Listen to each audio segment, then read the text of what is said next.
لبیک لبیک لبیک یا رسول اللہ، تاجدار ختم نبوت،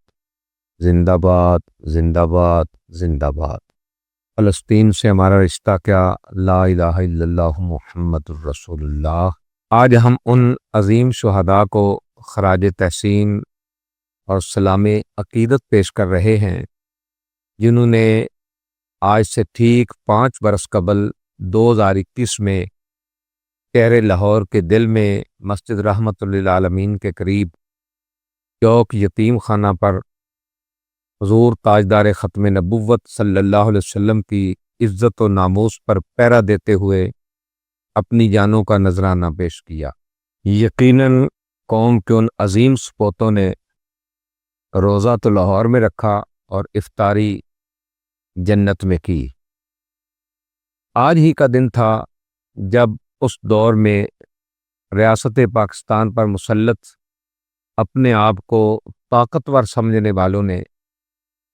آئین پاکستان اور انسانی اقدار کی دھجیاں بکھیرتے ہوئے سربراہ تحریک لبیک پاکستان حضرت علامہ مولانا حافظ سعد حسین رضوی کو غیر قانونی اور غیر آئینی طور پر گرفتار کیا، اور گرفتاری کے بعد جو پرامن دھرنا تھا، احتجاجی دھرنا چوک یتیم خانہ پر، اس کو ختم کروانے کے لیے ظالمانہ آرڈر کیے، اور ان آرڈروں کے تحت پولیس اور رینجرز کی وردی میں لوگ آئے جنہوں نے شدید شیلنگ کی، شدید فائرنگ کی، اور یہ شدید شیلنگ اور فائرنگ کئی گھنٹوں تک بلا تعطل جاری رہی۔ تب بھی اسی طرح تحریک لبیک یا رسول اللہ پاکستان کے کارکنان نے تمام تر انسانیت سوز مظالم کو برداشت کیا، لیکن اپنے اس مقدس مشن سے ایک قدم بھی پیچھے نہیں ہٹے، اور آج بھی باوجود اس سارے ظلم اور جبر کے تحریک لبیک یا رسول اللہ پاکستان کے قائدین اور کارکنان اپنے نظریے پر ڈٹ کے کھڑے ہیں۔ یاد رکھیں، تاریخ گواہ ہے، شہدائے چوک یتیم خانہ کا خون رائے گا نہیں گیا، بلکہ ان کے اس مقدس خون کا صدقہ کچھ ہی ماہ بعد تحریک لبیک یا رسول اللہ پاکستان پوری قوت کے ساتھ ابھر کے سامنے آئی۔ اپنوں اور غیروں نے مانا کہ یہ ایک پرامن جماعت ہے، اور اسی کے ساتھ سب کی امیدیں وابستہ ہیں کہ یہ پاکستان کی کایا کو پلٹ سکتی ہے۔ ذالک فضل اللہ یؤتیہ من یشاء۔ موجودہ حکمرانوں سن لو، تم سے پہلوں کو بھی اپنی طاقت اور قوت پر بڑا غرور تھا، لیکن میرے رب نے ان کے غرور کو مٹی میں ملا دیا، اور انشاءاللہ بہت جلد تمہارا غرور بھی مٹی میں ملنے والا ہے۔ آج اگر تم اس بھول میں ہو کہ تحریک لبیک یا رسول اللہ پاکستان پر پابندی لگا کر ہم نے ان کا خاتمہ کر دیا ہے، تو یہ بات اپنے دل سے نکال دو۔ تحریک لبیک یا رسول اللہ پاکستان پر پہلے بھی کئی مرتبہ مشکلات آئیں، لیکن اللہ رب العزت نے ان مشکلات میں تحریک لبیک یا رسول اللہ پاکستان کو پہلے بھی سرخرو فرمایا، اور انشاءاللہ اللہ اپنے کرم سے اب بھی سرخرو فرمائے گا۔ تحریک لبیک یا رسول اللہ پاکستان کے کارکنان، آپ اپنے حوصلے بلند رکھے، انشاءاللہ فتح قریب ہے۔ یہ وقتی سختیاں ہمیں کمزور نہیں بلکہ ہمارے نظریے کو اور مضبوط کر رہی ہیں۔ آزمائش کی یہ گھڑیاں ہمارے عزم کو توڑ نہیں بلکہ فولاد بنا رہی ہیں۔ ہمیں دبانے کی ہر کوشش ہمارے حوصلے کو بلند کر رہی ہے، ہمیں خاموش کرنے کی ہر تدبیر ہماری آواز کو اور واضح کر رہی ہے، کیونکہ ہمارا بھروسہ اللہ اور اس کے رسول پر ہے۔ ہم جانتے ہیں یہ راستہ نہ آسان تھا، نہ آسان ہے، نہ ہی آسان ہوگا، مگر تاریخ گواہ ہے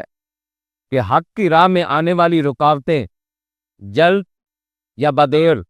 وہ مٹ جاتی ہیں، کیونکہ میرا رب فرماتا ہے قل جاء الحق وزہق الباطل ان الباطل کان زہوقا۔ آج بھی ہم بکھرے نہیں، ہم جڑے ہیں، ہم جھکے نہیں، ہم کھڑے ہیں، ہم رکے نہیں، ہم ڈٹے ہوئے ہیں، اور انشاءاللہ پہلے سے بھی زیادہ قوت کے ساتھ ایک دفعہ پھر ابھرنے کے لیے تیار ہیں۔ ناموس رسالت کی بات ہو، ختم نبوت کی بات ہو، یا فلسطین کے ساتھ رشتے کی بات ہو، ہم تو پہلے بھی کہتے رہتے ہیں فلسطین سے ہمارا رشتہ کیا، لا الہ الا اللہ محمد الرسول اللہ۔ ہم آج بھی کہہ رہے ہیں فلسطین سے ہمارا رشتہ کیا، لا الہ الا اللہ محمد الرسول اللہ۔ وہ جو ہمیں کہتے تھے کہ آپ اب کس لیے نکلے ہو، اب تو معاہدہ ہو چکا ہے، اب تو خوشیاں منائی جا رہی ہیں، اب وہ لوگ بتائیں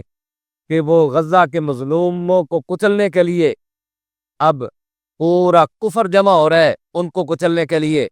تو اب آپ لوگ کیوں خاموش ہو، آپ کہاں کھڑے ہو؟ بھائی یہ وقت ہے آواز اٹھانے کا، یہ خاموش رہنے کا وقت نہیں ہے۔ آپ دیکھو سحری کے وقت،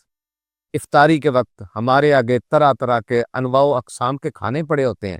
اور وہ بیچارے جن کے گھر ملبے کا ڈھیر بن گئے ان کے پاس بیٹھ کے وہ سحری بھی کر رہے ہوتے ہیں، افطاری بھی کر رہے ہوتے ہیں، اور کیا کچھ ہوتا ہے، کسی کے پاس کھجور کا ٹکڑا، کسی کے پاس کوئی گھونٹ پانی کا، لیکن حق کے لیے وہ آج بھی ڈٹ کے کھڑے ہیں۔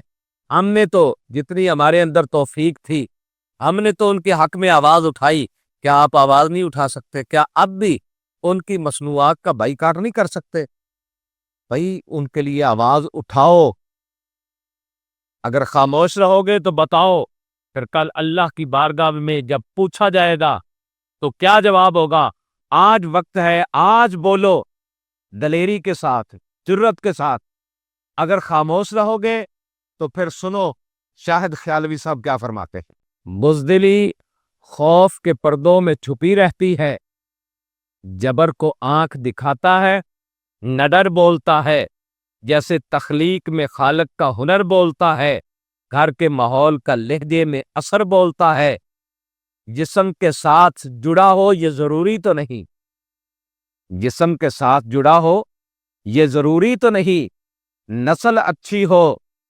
تو نیزے پہ بھی سر بولتا ہے،